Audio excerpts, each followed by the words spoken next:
సప్తవర్ణాల సమ్మేళనం హోళీ మిఠాయిల్లో రారాజు మన ఆలి అకేషన్ ఏదైనా ఆలి మిఠాయిలతోనే. ప్రస్తుతం పిఠాపురం నియోజకవర్గంలో ఉన్నాము. ఈ రోజే జనసేన 12వ ఆవిర్భావ సభ జరుగుతుంది. అయితే ఉదయం నుంచే కూడా పిఠాపురంలో తాకిడి మొదలైంది.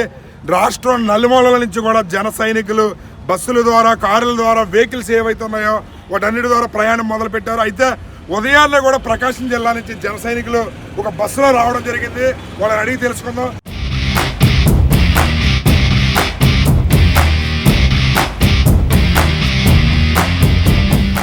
సార్ చెప్పండి, ఏంటి ఏ ఊరు మీది, ఇక్కడికి ఎందుకు వచ్చారు? మేము పవన్ కళ్యాణ్ మీటింగ్కి వచ్చామండి. మాది ఒంగోలు జిల్లా, మార్టూరు, బాపట్ల జిల్లా, మార్టూరు. ఎలా అనిపిస్తుంది అంటే ఈ సభకి రావడం పట్ల ఎలా అనిపిస్తుంది? సభకి రావడం అంటే ఇలాంటి నాయకుడిని మేము ఎప్పుడు చూడలేదు సార్. ఇలాంటి నాయకుడిని మేము ఎప్పుడు చూడలేదు. అంటే పవన్ కళ్యాణ్ గారి ఇది వరకు ఒకసారి కూడా గెలవలేదు. ఇప్పుడు 100% 100 స్ట్రైక్ రేట్తో గెలిచారు. తర్వాత ఏర్పాటు చేసే సభ మీరు చూస్తే ఎంతో దూరం నుంచి ఇక్కడికి వచ్చారు. ఎలా అనిపిస్తుంది పిఠాపురం నియోజకవర్గం చూస్తే? మాకు చాలా హ్యాపీగా ఉంది సార్, చాలా హ్యాపీగా ఉంది. ఇట్లాంటి నాయకత్వం మేము ఎప్పుడు చూడలేదు. మరి మీరు చెప్పండి, ఏ ఊరి నుంచి వచ్చారు, ఎలా అనిపిస్తుంది? ప్రకాశం జిల్లా, మార్టూరు. ఎలా అనిపిస్తుంది ఇక్కడ పిఠాపురంలో? ఏమన్నా అంటే ఇక్కడ ఏర్పాట్లు అయ్యి జన సైనికులు ఎలా చేశారు? మీరు పవన్ కళ్యాణ్ గారిని చూడడానికి అంత దూరం నుంచి రావడానికి ప్రధాన కారణం ఏంటి? మాకు ఆయన చేసే పనులు బట్టి, ఆయన చేసే ఒక సీటు కూడా రాదు. ఒక సీటు ఈరోజు 21 సీటు సంపాదించాడు. మీరు ఎక్కడి నుంచి వచ్చారు? ఈ సభ ప్రాంగణం దగ్గరికి వచ్చిన తర్వాత ఏమనిపిస్తుంది? మేము బాపట్ల జిల్లా, మార్టూరు గ్రామం నుంచి వచ్చామండి. మాకు ఈ పవన్ కళ్యాణ్ ఆయన చేసే పనులన్నీ మాకు చాలా సంతోషకరంగా ఉన్నాయి. రాబోయే ముందు తరాక బాట పిల్లలకి మంచి విద్యా, వైద్యం, మంచి భవిష్యత్తు ఇస్తాడని నమ్మకంతో మేము అక్కడి నుంచి ఇక్కడ రావడం జరిగింది. అందరూ కూడా ఆయనకి సహకరించాలని పేరు పేరున మేము ధన్యవాదాలు తెలుసుకోవడం. మేము మా సొంత ఖర్చులతోటి మేము ఎంతలో ఆయన కోసం రాగలుగుతాం, వస్తాం కూడా. మీరు చెప్పండి సార్, ఏంటి అంటే అంత దూరం నుంచి పవన్ కళ్యాణ్ గారి మీద ఎంత దూరం రావడానికి ప్రధాన కారణం ఏంటి? 140 సంవత్సరాలకు వచ్చిందండి కుంభవేళ. 140 సంవత్సరాలకు వచ్చింది. ఈ కుంభవేళ అసలు ఎప్పుడు వస్తుందో తెలియదు.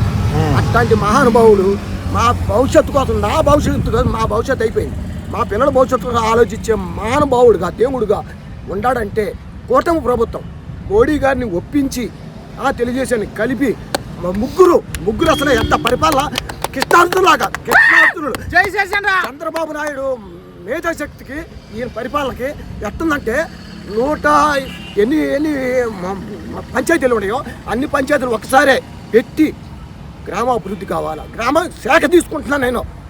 గ్రామాల్లో పనిచేసే ప్రతి ఒక్కడికి న్యాయం చేయాలని తీసుకున్న మహానుభావుడు మా పవన్ కళ్యాణ్. చంద్రబాబు మేధాశక్తికి అనుభవం నేర్చుకొని పార్టీని నడపాలా. మా అన్న చేసిన తప్పు నేను చేయకూడదు, ప్రజలకు సేవ చేయాలా.